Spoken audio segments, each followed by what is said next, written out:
అయితే చంద్రబాబు నాయుడు గారు ఈ మధ్యన దావోస్ వెళ్ళారు కదా, దావోస్ వెళ్ళారు, తిరిగి వచ్చేసారు. ఒకళ్ళుగా తెలియంది వాళ్ళ అబ్బాయి ఇండస్ట్రీస్ మినిస్టరు, మళ్ళా నాయుడు గారు కేంద్ర మంత్రి గారు, వంది మాగదు అందరూ కలిసి దావోస్ వెళ్ళారు.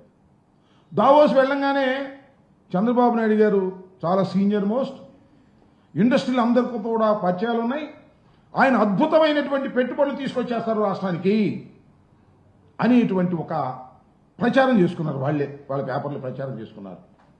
చివరికి 2 చేతులు ఊగించుకుంటూ వచ్చారండి. పెట్టుబడులు ఏంటి అంటే జీరో, ఎంఓఐలు జీరో, ఖర్చు చెప్పట్లే ఇంతవరకు. నేను అడిగా మొన్న ట్విట్టర్లో, అయ్యా చంద్రబాబు నాయుడు గారు, దావోసు మీ బృందం వెళ్ళడానికి ఎన్ని కోట్ల రూపాయలు ఖర్చు పెట్టారు చెప్పండి, ఎన్ని పెట్టుబడులు తీసుకొచ్చారు? పెట్టుబడులు 0, ఖర్చు మాత్రం చెప్పరు. నేను అడుగుతా ఉన్నా, ఇవాళ సమాధానం చెప్పండి. ఎన్ని కోట్ల రూపాయలు ఇక్కడ మీరు ఖర్చు పెట్టారు వెళ్ళడానికి రావడానికి? కనీసం దారి ఖర్చులకు పనికొచ్చేటటువంటి ఎంఓఐలైనా చేసుకున్నారా, పెట్టుబడులైనా తీసుకొచ్చారా అంటే